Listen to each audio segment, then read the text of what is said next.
Okay, we should be live. Thank you. We can hear you, Tom. Copy. All right. Let's get started. I call to order the December 2nd, 2020 Area Board of Zoning Appeals of Tippecanoe County meeting. First item on the agenda is I'll please ask that everyone mute their microphone until they wish to speak, and we will have Zach call the roll to establish the members present. All right, when I call your name, please signify you're here by saying present. Steve Clevenger. Present. Barry Schroeder. Present. Carl Griffin. Present. Ed Butts. Present. Tom Andrew. Present. Frank Donaldson.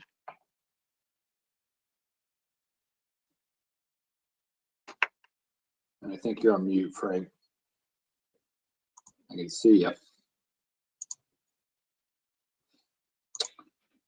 We'll come back to him. Jen Decker. Frank is present. Frank's present too. Okay, we have everyone, 7 people in attendance. We have a quorum. Thank you. Thank you.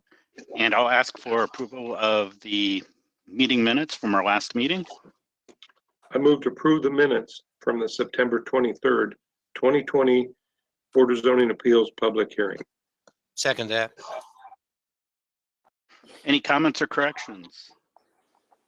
Hearing none, all in favor, say aye. Aye. Aye. Aye. Minutes are approved as submitted. New business. Okay, BZA 2043 Reasons LLC has been withdrawn. The other 3 cases are ready to be heard. Thank you, Ryan. I would like to briefly describe our procedures for tonight's meeting. Each case will be heard following a motion and a second from the board. We'll ask the staff to report on their findings. Following the staff report, we'll ask the petitioner to present his or her case, after which anyone wishing to support the petitioner's request for a variance or special exception will be asked to come forward. After hearing from the petitioner and those speaking on his or her behalf, we will ask those speaking against the petition to present their arguments.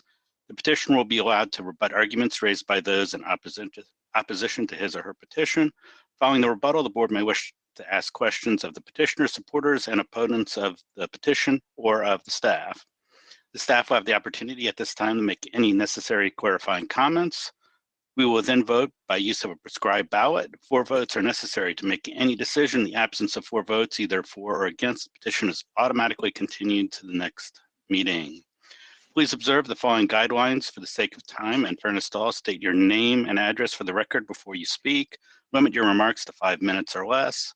Do not repeat arguments that have been brought up by others. Remember that all visual aids used to support your arguments will remain the property of the board.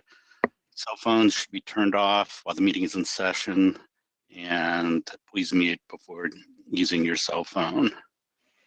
I would like to have the public hearing motion.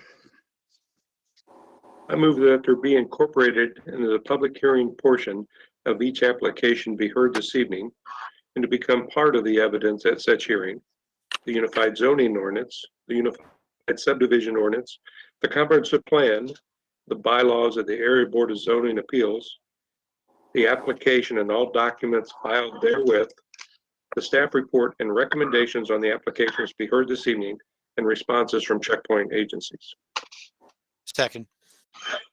Motion is second. All in favor? Aye. Aye. Aye. That motion carries.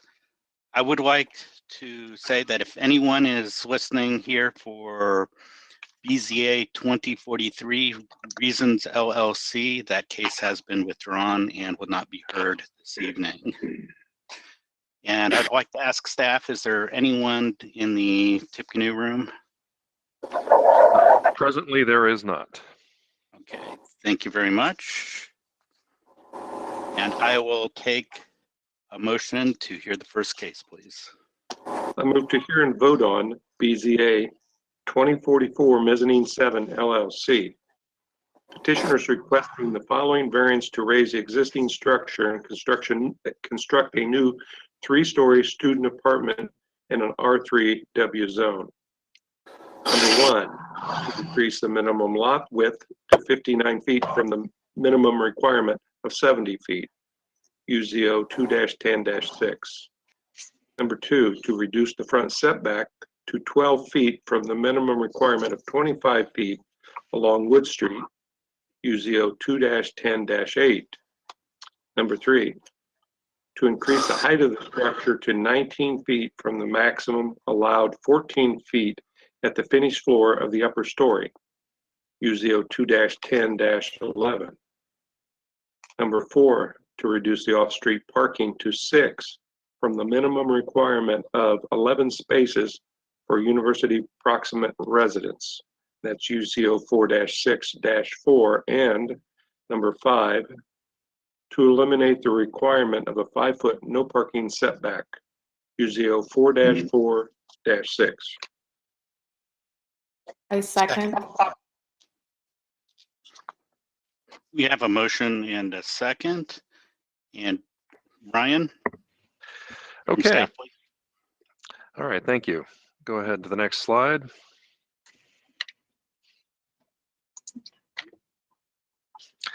All right, here we are in West Lafayette, right in the kind of near the heart of the action here in West Lafayette's downtown. We're at the corner of Wood and Pierce Street. This is the southeast corner of that intersection. As you can see, vast majority of these lots are all zoned R3W, along with some CBW zoning, and then a lot of planned development zoning of various stripes. The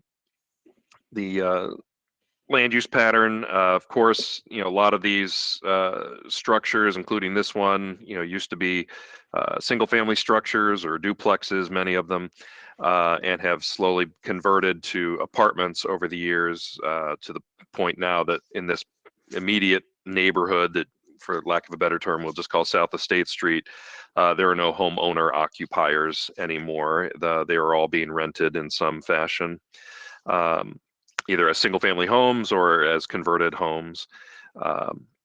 So obviously the transformation of the immediate vicinity is evident. We have the original hub project now called Campus Edge directly north.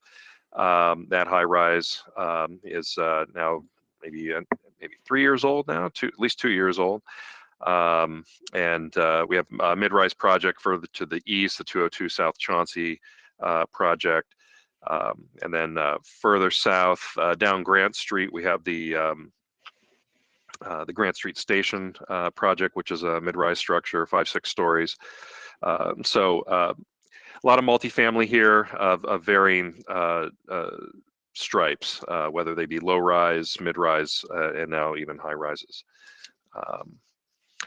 Both Wood and Pierce Streets, you can go ahead and zoom in, get a better look at the site here. There we go. Both Wood and Pierce are urban local roads according to the thoroughfare plan. According to the site plan, the typical efficiency unit is approximately 344 square feet in size. Efficiency units are called out in the zoning ordinance by name and are parked at 1 space per unit. So we have an 11 space parking requirement here given the number of units they are proposing in their site plan. Of course, public utilities are available. You can see the current site has a driveway curb cut off of Pierce Street, right adjacent to a public alley along the southern property boundary. And let's see. And and then here's the site plan, a 3-story structure. Thank you. With looks like they're largely maintaining the existing. The plan is to maintain the existing curb cut driveway and essentially make it a drive maneuvering aisle for the proposed parking spaces there. And then we essentially have the units as laid out here by floor, entry to them being off the south and north side of the proposed structure.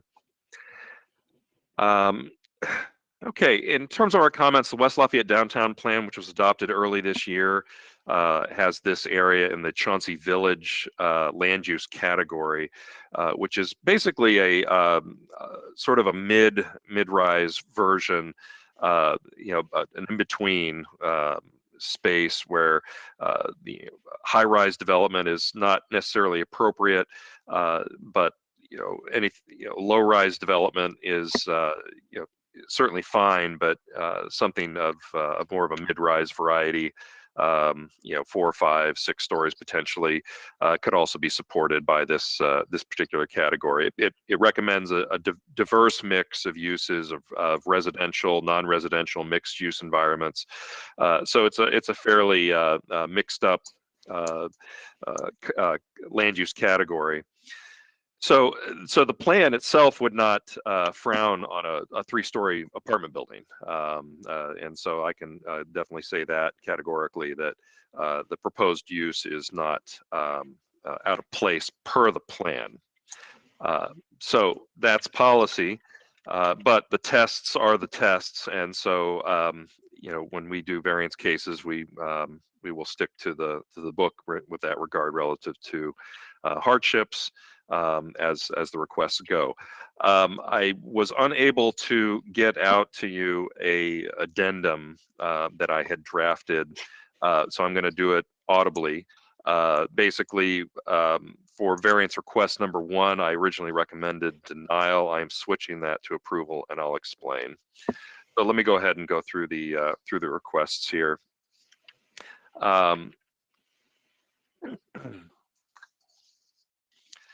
So relative to the ballot items, APC at its November 18th meeting determined that the variances being requested are not use variances. And its staff's opinion relative to ballot or variance regarding variance number 1, which is to reduce the lot width, that granting the variance will not be injurious to the public health, safety, general welfare. This is a non-conforming lot. It's been in existence for many decades, prior to the ordinance taking effect, as are many lots in the original town of Chauncey plat, of which this is certainly a part. And obviously no concerns. The existing structure that's there that's been converted to apartments has been in existence for a long time. And then use and value of the property included in this request will not be affected in a substantially adverse manner. Again, this lot has historically been very narrow with no apparent ill effects to the neighbors. The terms of the zoning ordinance are being applied to a situation that is common to other properties in the same zoning district. When you backed up and look at those maps of the adjacent properties, you see there are many lots of about this size all around. Many have been consolidated over the years to make a larger project, or to just consolidate to do a conforming project. But this particular lot size is not unusual for this part of the city. Strict applications of the zoning ordinance in this case will result in an unusual or unnecessary hardship. The lot width requirement here essentially prohibits the proposed use. They have a grandfathered condition, a tear down, rebuild. They do not have the lot width to achieve that.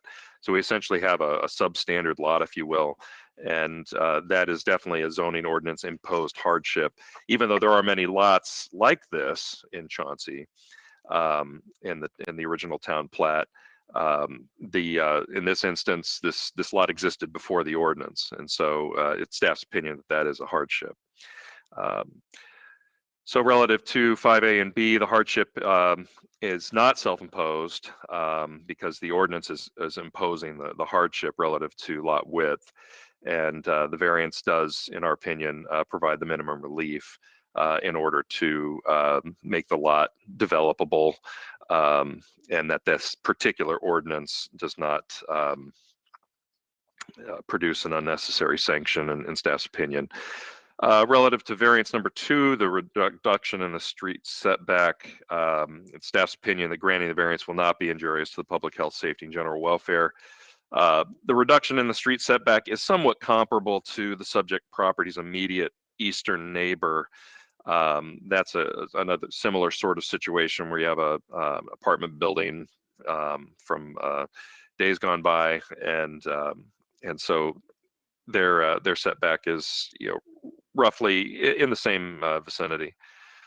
Use and value of the area adjacent to the property will be affected in a substantially adverse manner.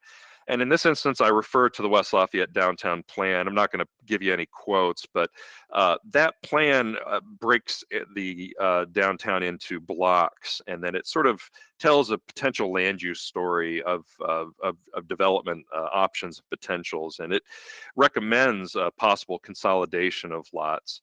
Now, the plan is not, and staff is not ignorant. We know that this requires individuals, landowners, to strike deals from these sorts of situations. But the downtown plan is a statement of policy. It's trying to shoot for a higher ideal for development, knowing that you don't always get those victories. But it should still be stated that the plan does recommend a consolidation of land for perhaps a larger project that could overlook a potential expansion of Tommy Johnston Park to the east. So I wanted to have that said. And so allowing this project to go forward as is obviously potentially could affect the value of those adjacent properties, because that consolidation would likely be put off for a while or potentially indefinitely. So that has to be stated. Again, because of the policy implications or the policy statements in the downtown plan, I wanted to reference that. The terms of the zoning ordinance are being applied to a situation that is common to other properties. Again, there's nothing distinguishing this subject property from any others in the same zone and vicinity. There are plenty of non-conforming structures, especially ones that predate the ordinance, on these small town lots. And so this is not an uncommon situation. Strict applications of the terms of the ZO will not result in an unusual or necessary hardship. Relative to that setback, once the petitioner is still able to construct a multifamily building, again, if that lot width variance is granted, just not on a scale that their site plan shows. They'd have to make some adjustments to that. It might be a little smaller, but if the standard is a multifamily dwelling is 3 or more units, it's certainly likely that you could get at least 3 out of that. Not an ideal situation, but again, this is a very challenged lot.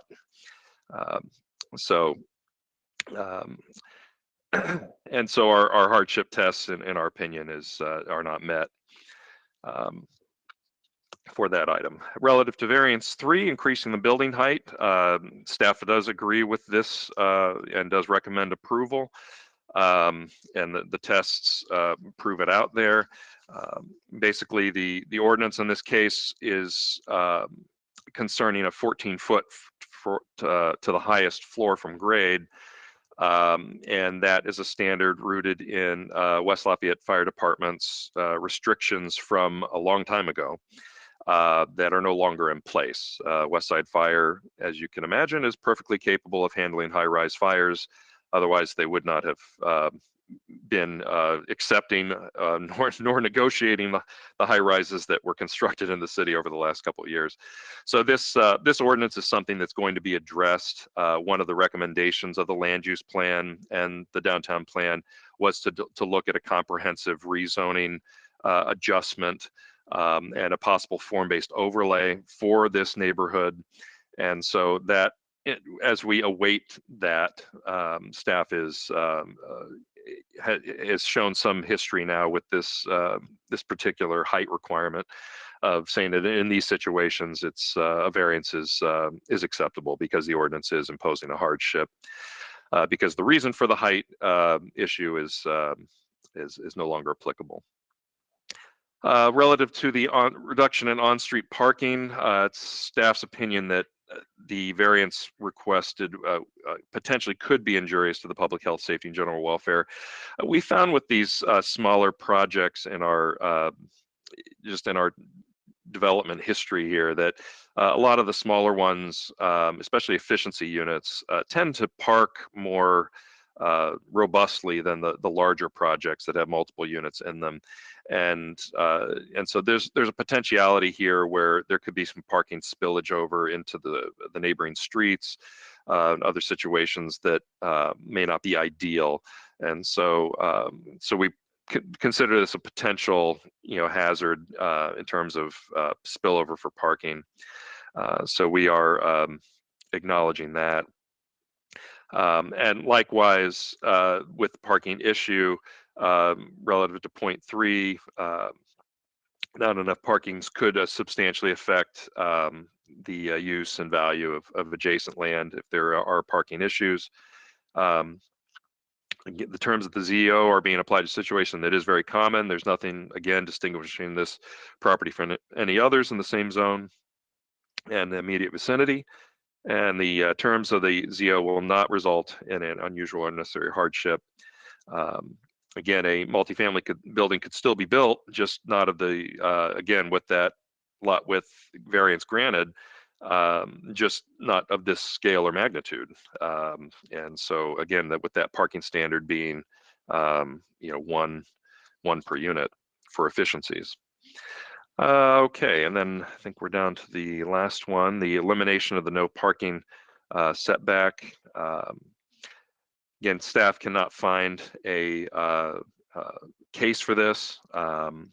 Granting the variance will not be injurious to the public health as we go through the tests. As you can see, the arrangement of the parking is perpendicular to the street, so the cars are not going to be overhanging onto sidewalks per se. And again, for the same reason, given the 90-degree layout there, use and value adjacent properties are not going to be particularly impacted by this. However, this is a situation that is common to other properties in the same zone.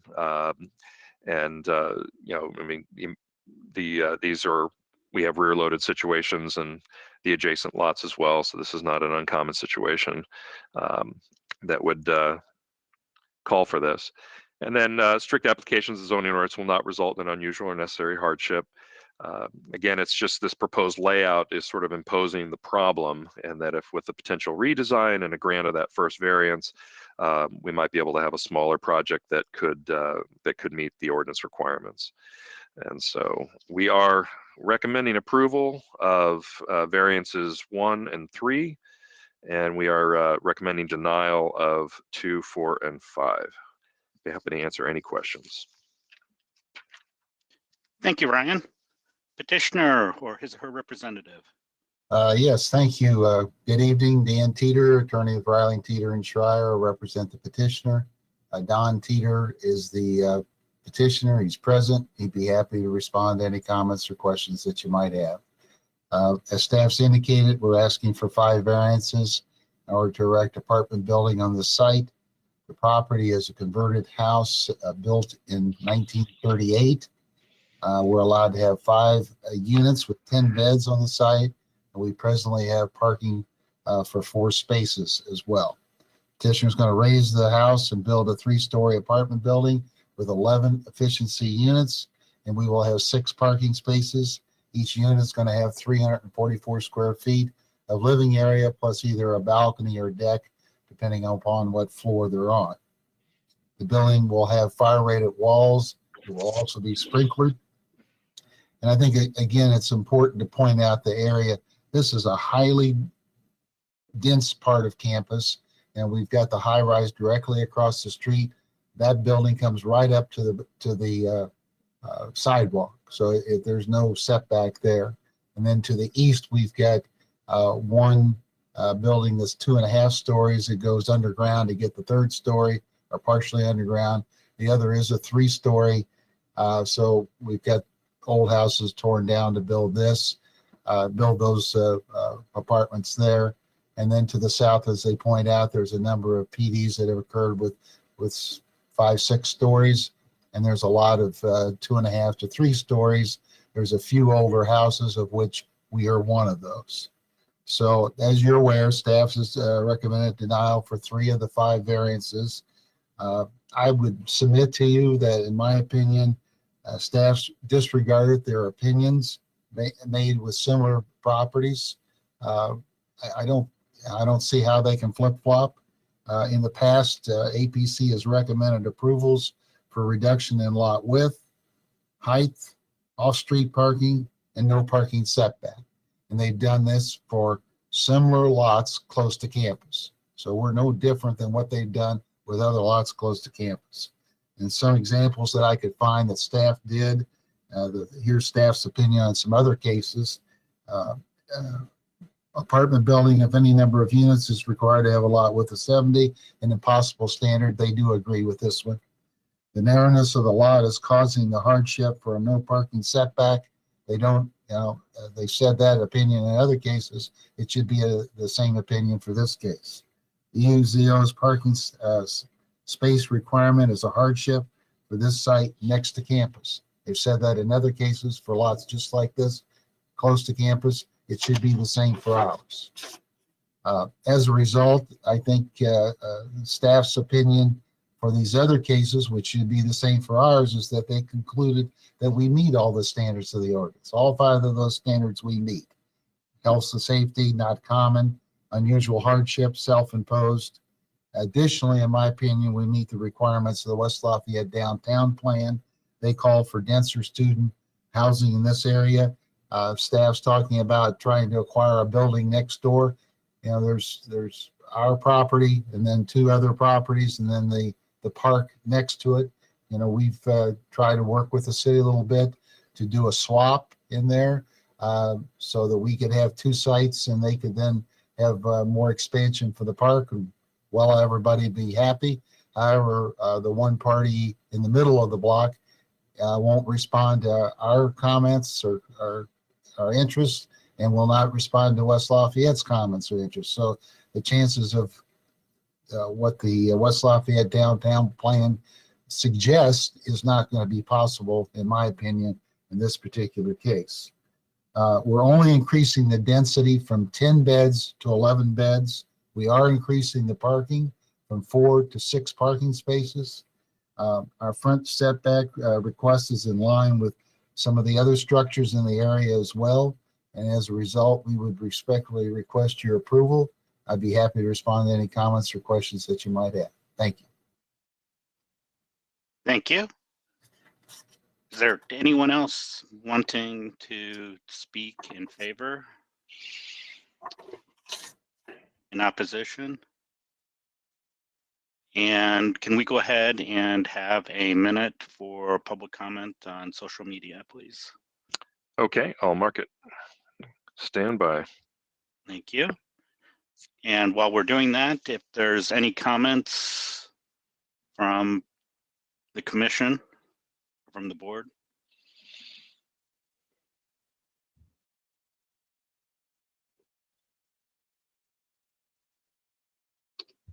Or questions?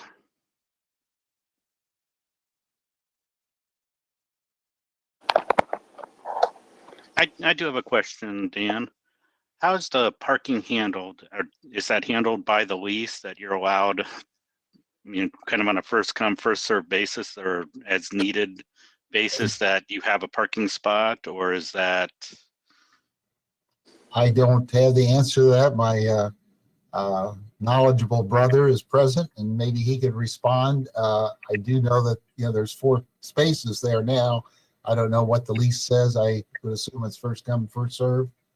But Don, Yes. can you respond? Yes, it's so probably in this case, we would charge more for parking.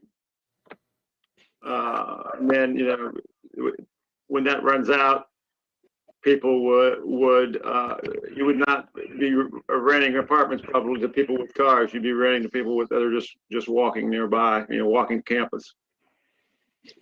So essentially, it's permitted parking that you would have, that only people that were assigned to have a spot there would be able to park there. Correct. Correct. And how does the handicap spot work for that? Is that, since it's permitted, is that always going to be vacant, or is that are you able to use that even if you don't lease to somebody that is. No, it's always been my experience that, if there is someone that's challenged, then that space would be dedicated for them. If there isn't anyone, then folks just park there. They would be able to park there. Thank you. And we have no public comment, Steve, on social media. Thank you, Ryan. It's not like visitors would be parking there. No, there would be no spaces for visitors. Correct. Dan had mentioned that it met the West Lafayette downtown plan and that they had some other buildings that were approved nearby. Can you explain a little bit more about how it meets the downtown plan? Have you talked to the city and they're encouraging this? I don't know necessarily. Well, the downtown, I think we meet the standards of the downtown plan. It calls for somewhere between 2 and 6 stories. We fit into that. The downtown plan says, hey, if you can consolidate, we like that. We've tried to do that. We can't consolidate. The issue with West Side, and some of you are aware of this, some of you aren't, is that they want to expand that park over there. We have no objections to that, and are just trying to get everything in place so that the rules don't change again. We don't think this particular lot has any impact on the park at all. Would it be great to be able to acquire the property next door and have 2 lots and then have that 3rd lot go to the park? Yeah, and we don't object to that at all. But I think it's going to be, I won't say impossible, but at this point, it looks like it's not in the realm of possibilities in the more than near future for the lives of some of the people that own, for the life of the person that owns the property next to it. I don't think that's going to happen. Does that answer your question? That helps. Go ahead, Chad. I won't ask you. Chad Spitznagel, Building Commissioner. Just to expand a little more, I think Ryan hit it on the head too. I think if, in a perfect world, we could, hit that downtown plan, if a developer, if the city was ready, are able to expand the park now and make that. So I don't think we're necessarily for or against this petition. I think the other 2 variances that we've allowed, in the past have been approved on Marsteller and Grant. One was slightly similar on Marsteller just because it was landlocked in the middle of the block, and PRF, I think, was neighboring, and they're not ready to develop that. I think probably in similar situations to this, if the adjacent property owner isn't ready to develop, it's kind of similar, and we're kind of open to your guys' determination on the variance request. So I would add too that we're not going to build on this site tomorrow. We want to get our plan in place and again continue to work with West Side to try to do something else. Try it again if we can to do a swap in there. But again, I don't think that's very likely. Thank you, Dan. Thank you. and we appreciate that cooperation and understand. Thank you. Any other comments or questions? Hearing none, we've got 5 ballots.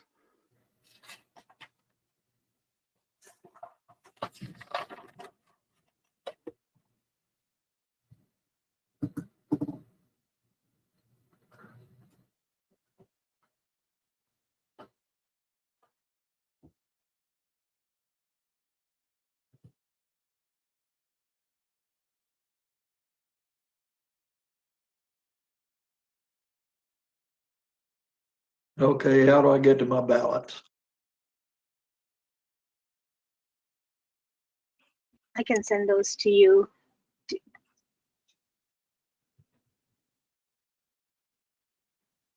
Ed, was that you? Yes. Okay, let me send those to you. Okay.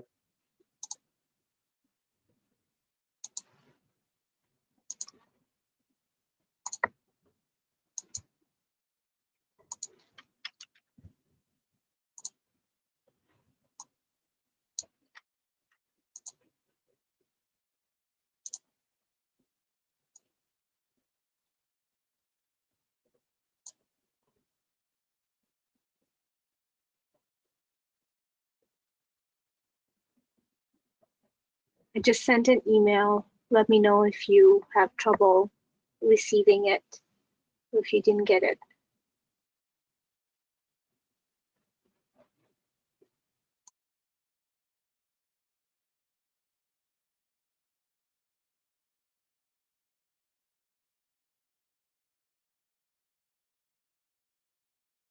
Zach, this is Jen Decker. Can you refresh my memory? We need to not close out the browser in each one after we submit, right? In case you need us to edit. You got it. Yeah. Thank you.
Vita, they didn't load. I didn't get the email.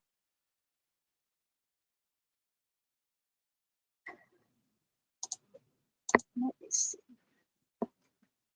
I sent it to eboots50@frontier.com. Is that the right email? You know what? No, I'll just send you the link. It's at yahoo.com. Oh, okay. That's why you're not getting it. Okay. That's what we have here. Okay. It's been Yahoo for a long time. I'm getting all the others. I don't know how come that one didn't transfer, but anyway, it's at Yahoo. It's still 50. You still have Yes, that everything's numeric. the same, except just take Frontier out and Yahoo in. Okay.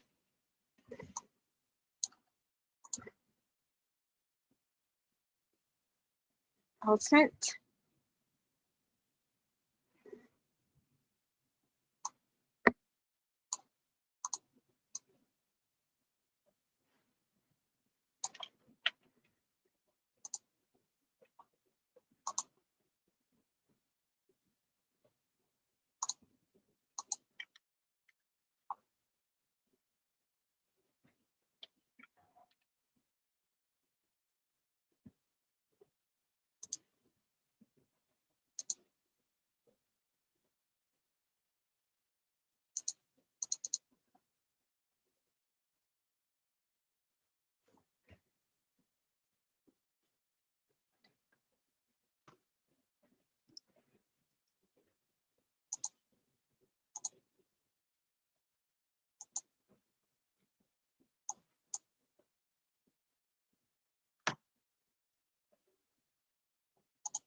Got 'em.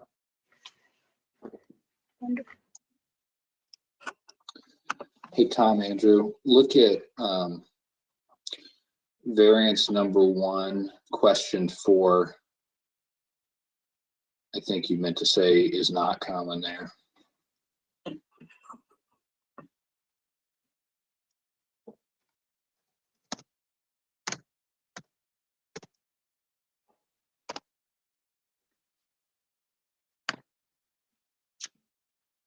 All right, yeah, let me get to that one, Zach. Got it.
Uh,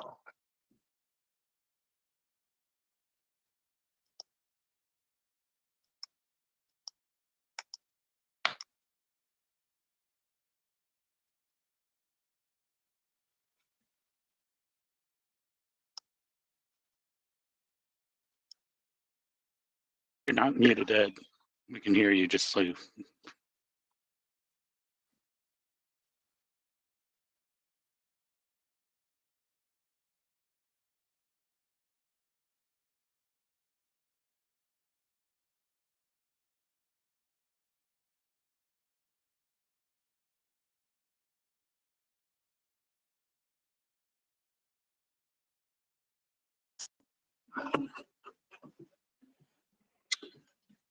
Carl, on number 4, question 5A, can you give me an is not in front of that just to clarify exactly what you're saying?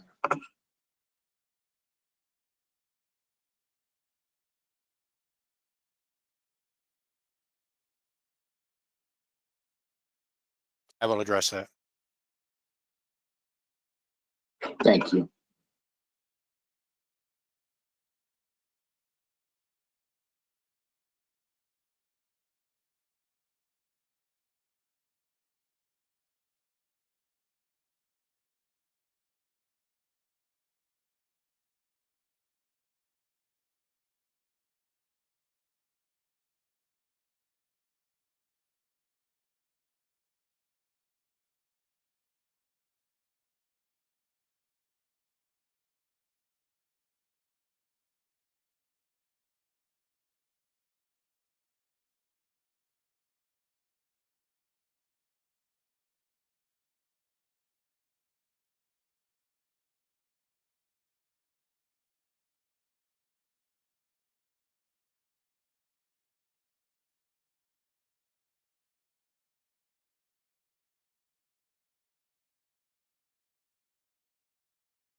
Anyone listening to this meeting, we do have prescribed ballots that take a while to fill out, so be patient.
And Tom, just to confirm, you're still working on ballots 4 and 5, right?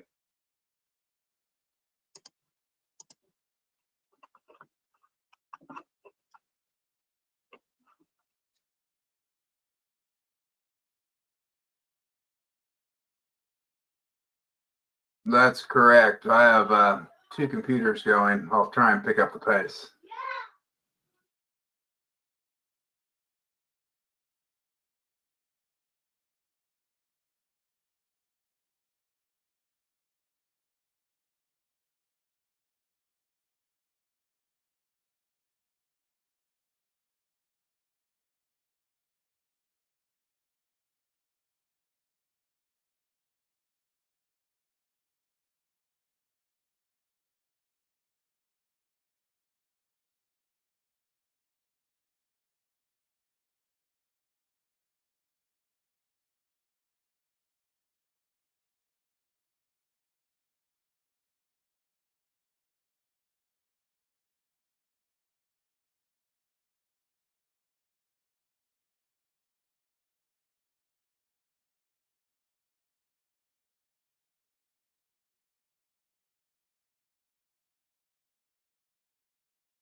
Okay, thank you very much, everyone. I know that was a long one. So I can report that for variance 1, variance 2, and variance 3, we have unanimous approval, 7 votes in favor, 0 votes against.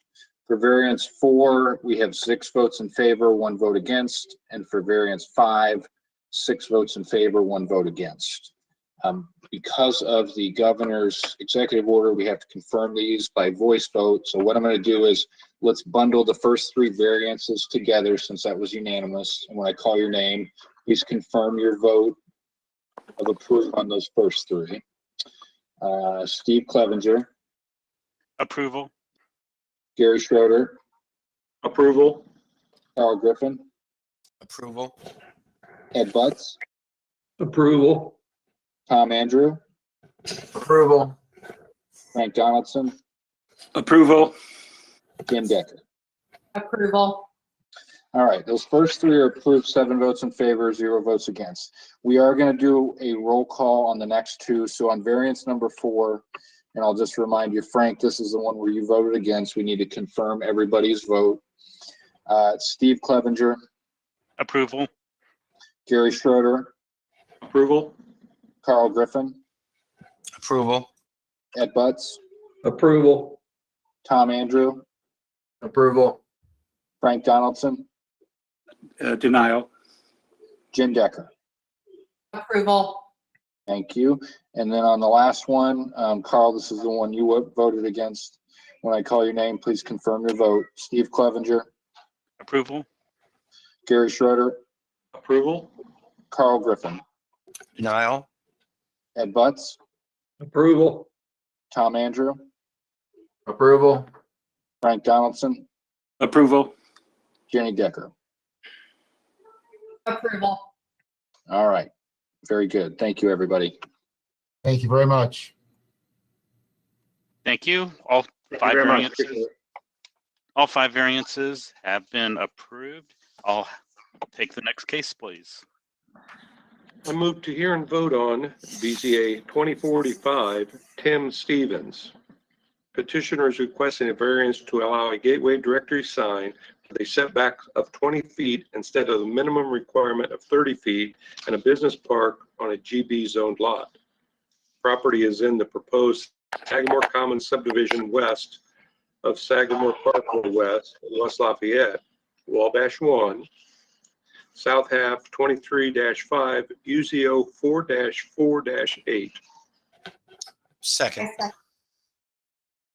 We have approval and a second, and we'll hear from staff, please.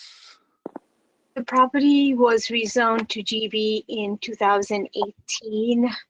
Adjacent land is zoned either OR or GB with floodplain associated with Copy McClure regulated drain. Great Lakes Chemical is adjacent to the north, and Ivy Townhomes and Flats is adjacent to the west. Let's see here. I'll see.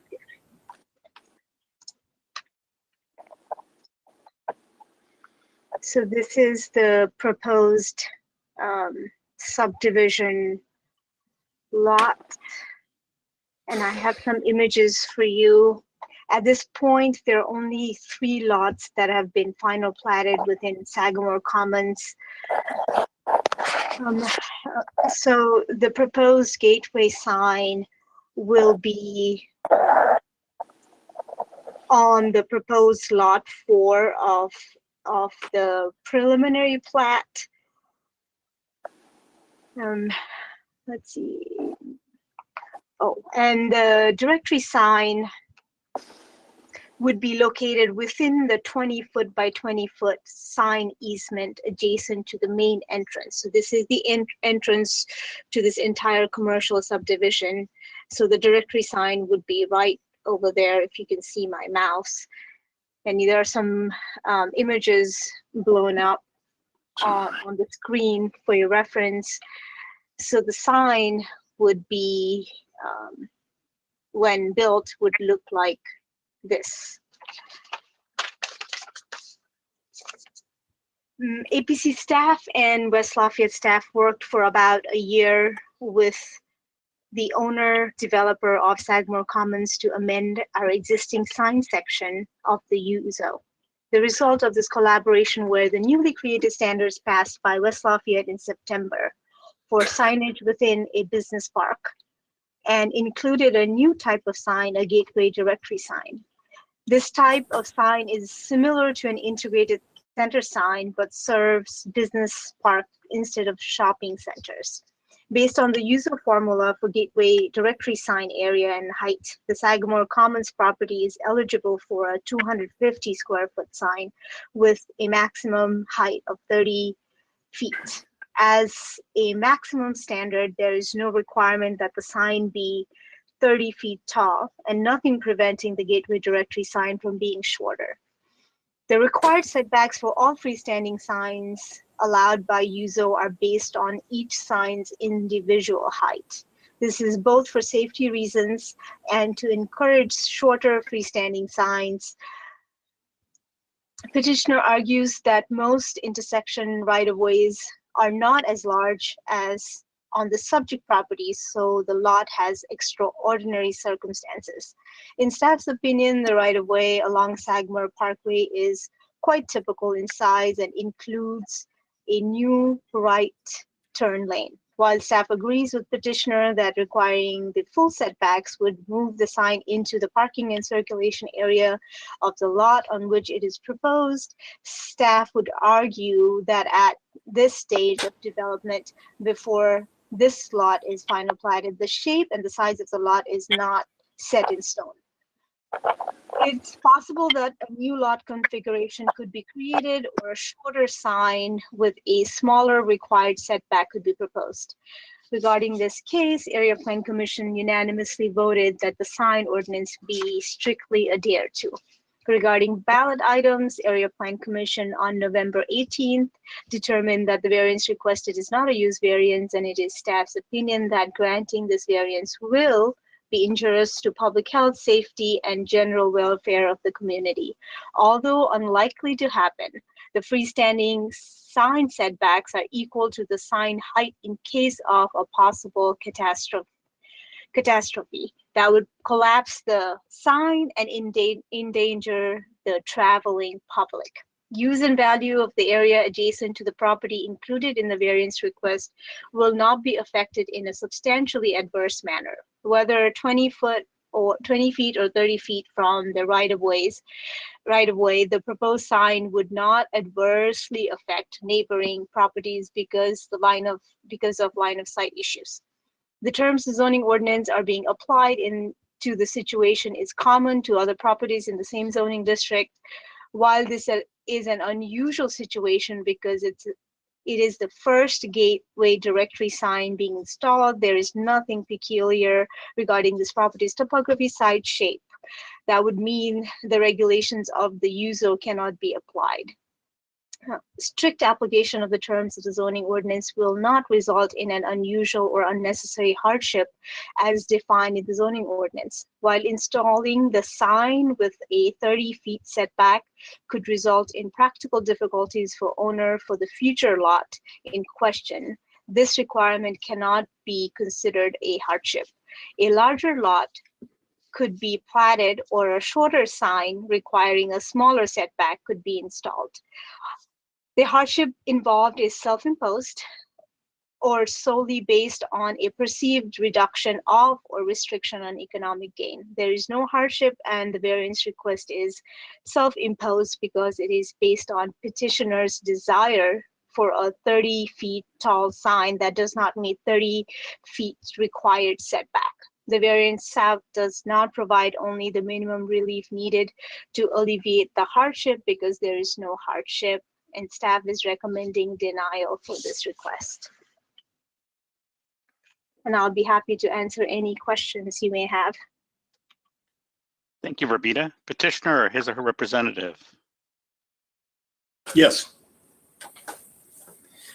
Go ahead.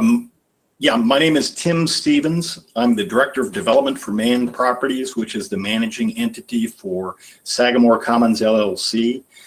which is the property owner and the applicant in this case. I think we probably have a different view from the staff, but to back up a little bit, we were very appreciative of everyone's work for over the course of 9 months, as Rabita had noted, to allow the creation of a new sign classification. And that gateway sign, I think, goes to the function of what we're asking, and that it is a gateway put at the corner, as close to the corner as possible, of the entryway for the business park. I think fundamentally what we come down to is whether or not that setback is required for a catastrophic failure of a sign that has steel poles with brick masonry columns wrapping it. Because we can't conceive of any circumstances other than a hurricane or a tornado that would create a collapse of a structure like that. And we do disagree that we don't have any unique circumstances. Rabita, could you please put up the graphic that I provided to you today? If you guys will look at this graphic here, what it illustrates is that corner, the little black line, if you look at it, is the proposed sign location that she's circling there with the mouse. The sign location in blue is the one that would be determined by the zoning. And then that gray area that encompasses those is the allowable parking field of a lot that would be situated on that corner. So what we had hoped is that we could tuck this far enough up into the corner of the lot so as not to interfere with parking and circulation. The very, very wide right-of-way opening there is unique. It is peculiar to our site. There are no other cuts onto Sagamore Parkway that are 120 feet wide. That flare creates a bigger setback then, because you can see the diagonal line from which we have to measure our setback. That diagonal line, in most cases, the right-of-way hugs the radius of the roadway entering. And I had observed numerous signs that were by entries that weren't on public streets, that were much closer than the 1 foot for every foot of height. And the reason why I think that's helpful to those other properties and to our property is that it avoids placing this into the site, where frankly, I think it would be more injurious to the public. If you can think about signs that are located within the confines of a parking lot, I think there's a lot more property damage and a lot more injury that's caused by people running into those things because they have to have steel posts around them, and they're usually located in a parking space. The closer we can get that to the edge and get it out of any kind of circulation pattern, I think actually reduces the potential for injury or property damage. And in the case of a collapse here, it would undoubtedly collapse on something if there were cars parked there. So I'm not sure, as we get to number 2, which seems to be kind of at the heart of the findings of fact, I think we disagree that it's injurious in its location. If we can push it out as far as we can to the corner, we will avoid putting it within that circulation area and having kind of a strange lot design. Rabita is exactly right. This thing could all be pushed away. There's no reason why you couldn't move the parking lot to the west, but that really doesn't make any sense from the standpoint of the value of that real estate along the frontage just for the directory sign. So what we're asking for is some relief. I think when we went through this whole process of creating this gateway directory sign ordinance, we failed to understand the consequences of that large diagonal cut, because INDOT actually increased that. We had originally shown that as a narrower cut, and they wanted to accommodate a future possible pedestrian way across Sagamore Parkway sometime in the future. So they asked us to expand that by 30 feet on either side, and we didn't have any objection to that. But what it does is it does make an extraordinarily wide flare on that, which has consequences for our setback. So we're asking the board for this relief because we think it's in everybody's interests to have that sign as close to that corner as possible without making any sort of harm to the public, and we can't see the harm to the public. We think it's extraordinarily unlikely that a steel pole masonry sign would collapse, as I say, short of a tornado. So for those reasons, we do think we've got extraordinary circumstances on our site. We don't think it's injurious to the public health, safety, and welfare. And we do think that this is kind of the trial run for gateway directory signs. And I would urge the staff maybe to look at the positioning of these other multi-tenant panel signs, because they are much closer to entry streets than this one is. It's just that this is a public right of way, and therein lies our need for the setback. But functionally, there's exactly no difference between a road that goes onto private property and a public right of way in terms of public safety and the motoring public. For instance, we looked at the pavilions over on the east side in Lafayette at Creasy. Mr. Stevens, sorry to interrupt you, but we generally limit comments for 5 minutes, and you've went over that, but I know it's weird circumstances with the computer program. Could you do one thing for me, though? Could you state your business address for our secretary's minutes, please? Yes, it's 6925 East 96th Street, Suite 200. That's Indianapolis, Indiana 46250. Thank you very much, sir. And I'm sure if there's additional questions off of the material you presented, I'm sure they'll ask you. Thank you, though. Okay. Thank you, Tim. Anyone else speaking in favor of the petition? Ed Spitznagel, Building Commissioner. City staff has reviewed the sign size and placement. We don't have any issues with it. We agree when we were working on the gateway directory signs from the beginning, this is going to be the only pole sign in the development. So the benefit of that, with the rest just having some monument signs. Plus, we agree that the right-of-way area limits anything to where if there was catastrophe, it's not going to fall into Sagamore or any queuing cars. So thank you for your consideration. Thank you, Chad. Anyone else speaking in favor? In opposition? I'll get to you in a minute, Carl. And we don't have anyone in the Tippecanoe room, correct, Ryan?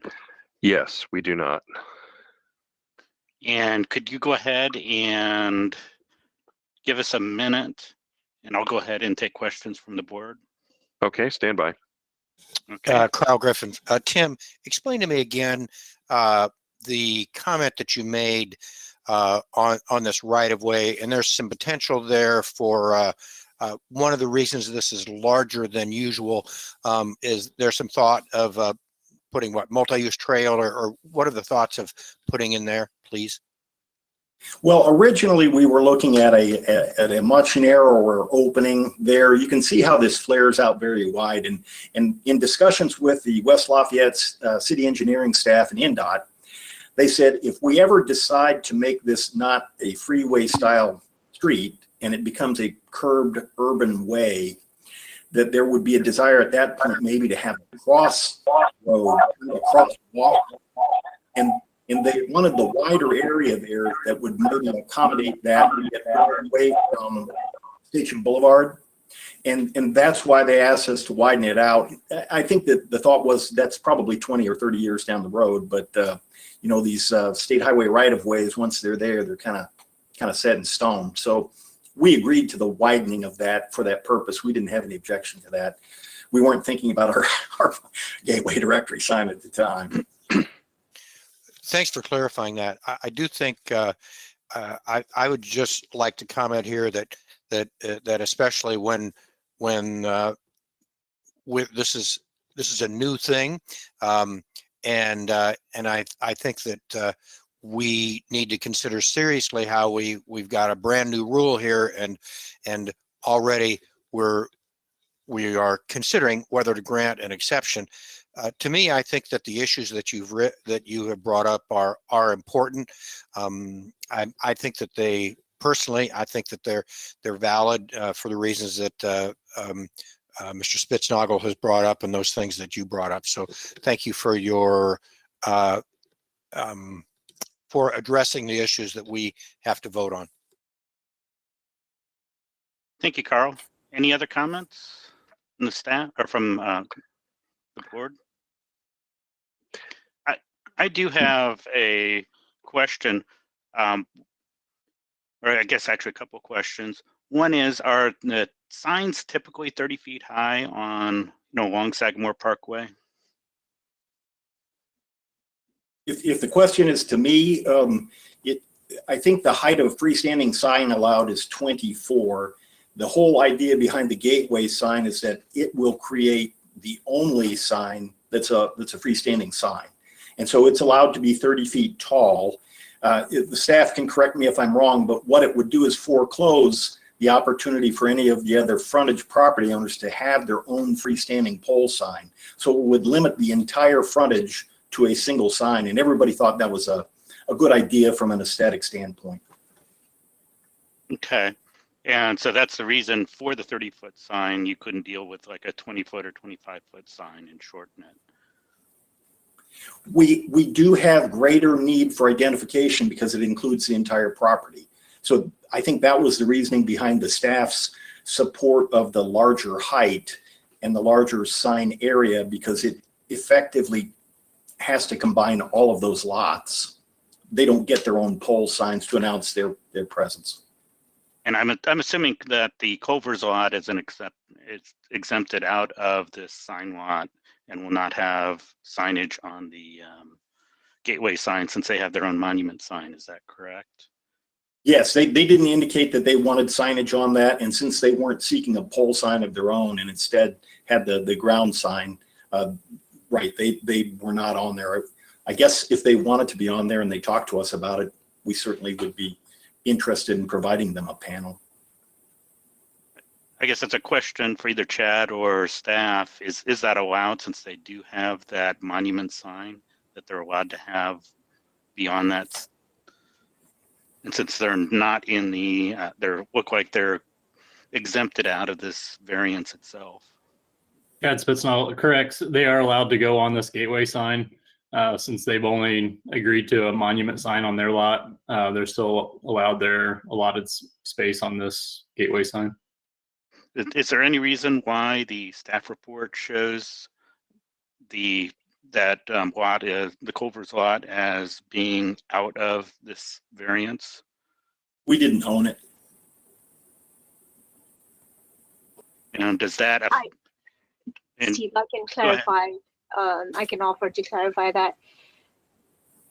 So when Culver came to get the permit, the gateway sign ordinance had not been adopted yet.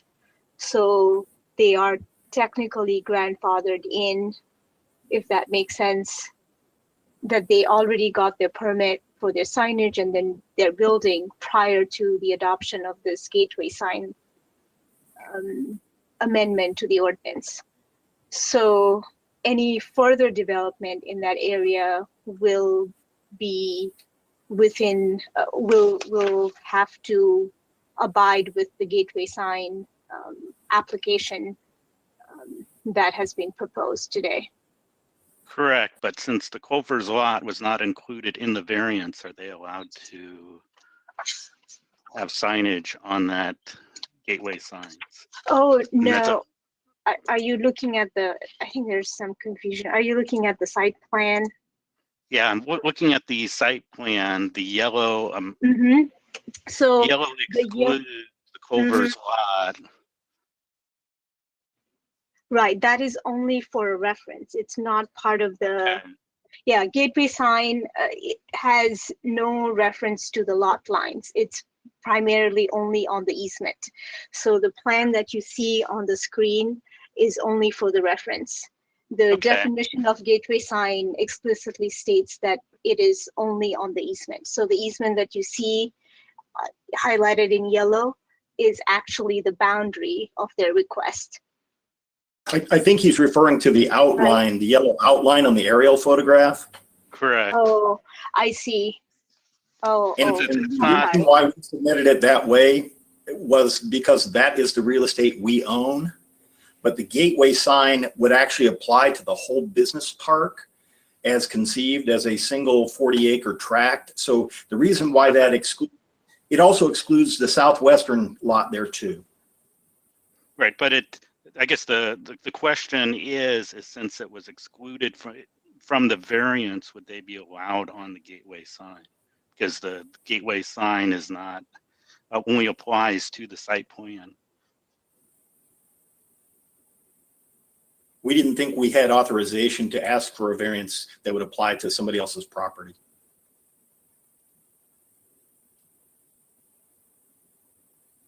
And it's a legal question for the lawyers.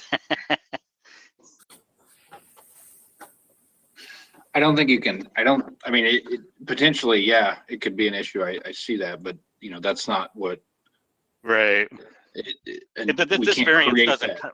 This variance doesn't cover that, but. Right, and we I can't was create just- that problem right now, you know. Right. You just, you have to address this. I mean, it's something I think Rabita and Chad will be thinking about certainly after this meeting, but you know, you guys can't. That's not a determinative issue for something that Correct, hasn't correct. happened and potentially.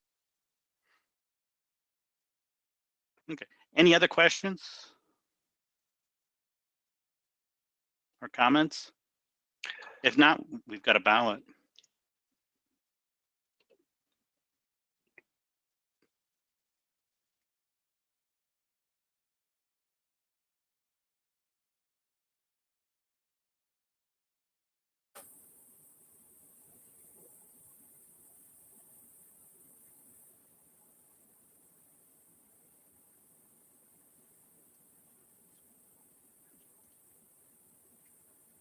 And Steve, for the record, we did not have any public comment on social media.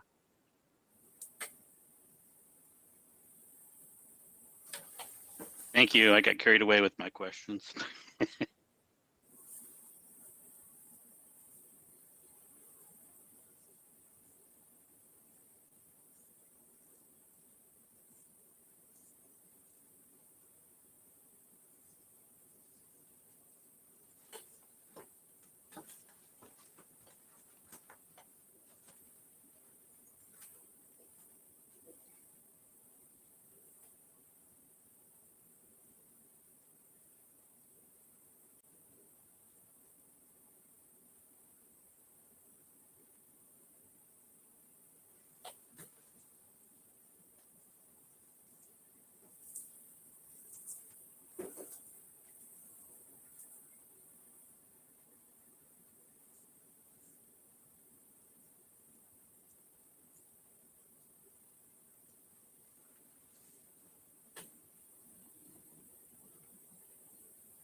Jen, are you still working on yours? Yes, sorry, there was a haggling for cookie situation in our household. All good. Been there. Thank you.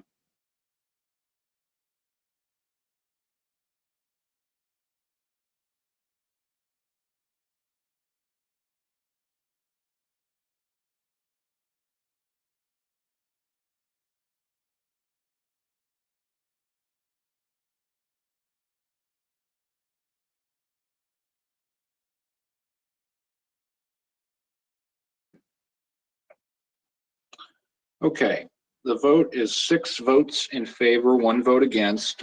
So that variance will be granted, but let's confirm by voice vote. So when I call your name, please confirm your vote. Steve Clevenger, Approval.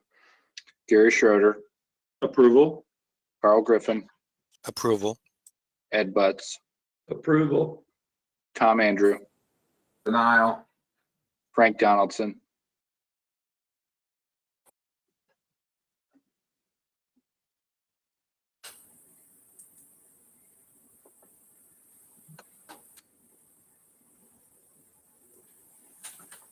I think you're on mute, Frank.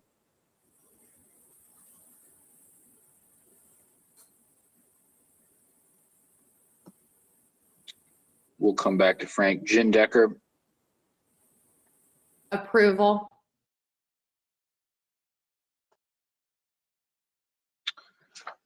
Frank, can you hear me?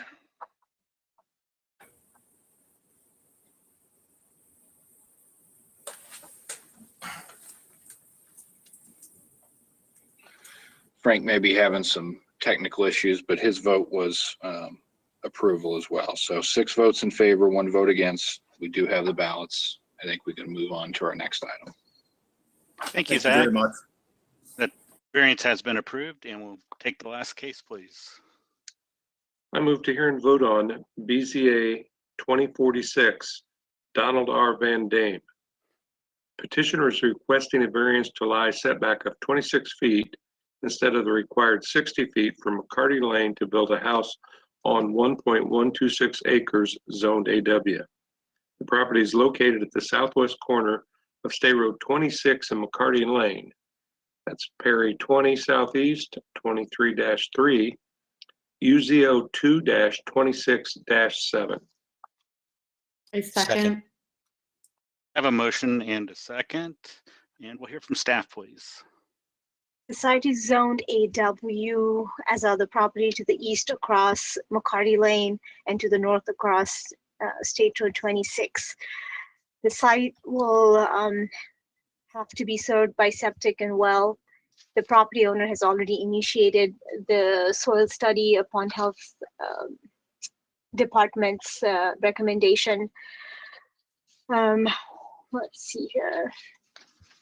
The site was originally created when right-of-way was acquired to extend McCarty Lane with the intent to divert heavy traffic off of State Road 26. Due to irregular shape of the site, the 60-foot required setback from McCarty Lane makes the site unbuildable, hence the reason for this request. While staff recognizes that the irregular shape of the lot creates difficulties, let me see if I can find a better image. So while the staff recognizes that the irregular shape of the lot creates difficulties when attempting to meet UZO standards, the choice to purchase the substandard land is self-driven. However, the unusual lot was created by the purchase of right-of-way to create McCarty Lane. Which in staff's opinion means the hardship is not solely self-imposed. The staff report sent in the packet last week stated that the minimum relief would be 32 feet, not 26 feet. Therefore, the petitioner amended the petition to 32 feet and provided the revised site plan that you can see on the screen. The old one shows 26-foot setback. The revised site plan shows 32 feet setback. While staff was able to establish hardship because the right-of-way acquisition created an unbuildable lot based on the original site plan, a 26-foot setback could not be considered a minimum relief. But with the revised site plan showing a 32-foot setback, staff can support the request. Regarding ballot items, in the light of the revised site plan, the request meets the test for ballot items 1 through 5, resulting in staff recommendation. I'll be happy to answer any questions you may have. Thank you, Rabita. Petitioner or his or her representative? Yes, thank you. Again, Dan Teeter, attorney with Riley, Teeter and Schreier, represent the petitioner. Petitioner is present, as you can see. And as staff has indicated, we amended our variance request to go to 32 feet and now have a favorable staff recommendation. I would submit to you, though, that whether the lot purchase is self-driven or not, without the variance, this lot is still unbuildable. So we respectfully request your approval. We support staff's recommendation, and we would be happy to answer any questions that you might have. Thank you. Thank you, Dan. Anyone wishing to speak in favor of the petition? In opposition to the petition? And still no one in the Tippecanoe room, correct, Ryan? Correct. There's no one here. And can we go ahead and have a minute for social media responses? Yes. Yes. Stand by. Thank you. And at this time, I'll go ahead and take any questions or comments from the board. I do have a question, kind of unrelated. There's a tract A on the cul-de-sac. Was that originally meant for access for this, or what is the story behind tract A? Anyone know? This piece that you're Correct. Yes, I think perhaps originally that was the intent, but right now it is owned by an individual. It is no longer, it's no longer part of the stub from the cul-de-sac. Okay. So that's the only explanation answer I have for you. Not. I don't know if that helps or not, but that's all we know. Right. It's unrelated to the request. Just curious. I might be able to add a little bit to that question. The individual that owns that piece of property, I contacted him and he is not interested in selling it whatsoever. Okay. Can we go ahead and get your name and address for the record? Pardon me? Can we go ahead and get your name and address for the record? Don Van Dame, 908 Blossom Court, Lafayette, Indiana. Okay. Thank you. And we have no public comment on this item. Okay. Hearing no other comments, we'll go ahead and fill out our ballot.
Just want to make sure, Frank, you still working on yours?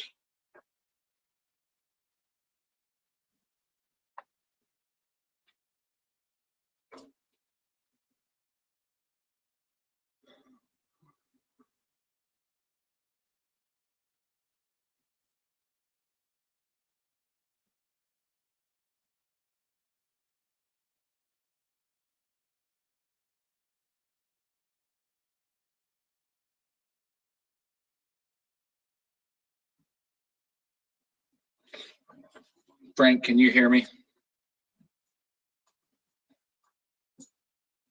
You're on mute. I can't hear you. I just want to make sure you're still working on yours. No, I am submitted 2045. Do you want me to? This one's 2046.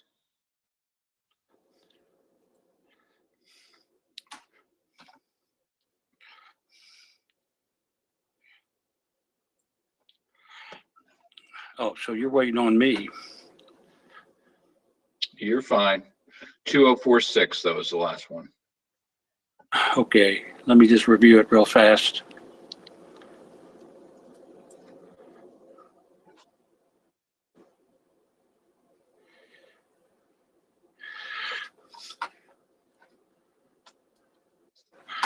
Yeah, I'm ready to submit.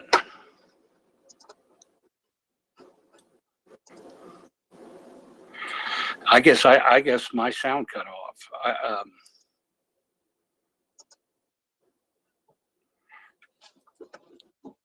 That's okay.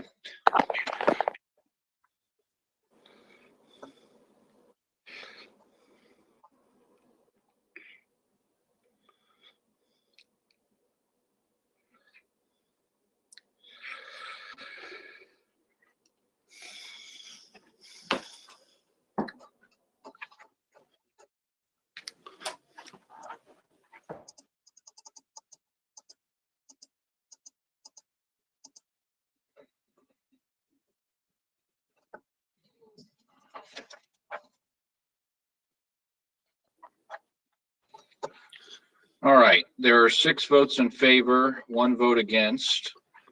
So that variance is approved. Carl had to leave the meeting, but confirmed via chat that his vote was approval. So when I call your name, please confirm your vote on this last item. Steve Clevenger. Approval. Gary Schroeder. Approval. Carl Griffin was approval. Ed Butts. Approval. Tom Andrew. Approval. Frank Donaldson.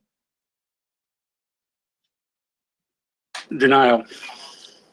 Jen Decker. Approval. All right, thanks, everybody. Thank you. Thank you. That variance is approved. Thank you, guys.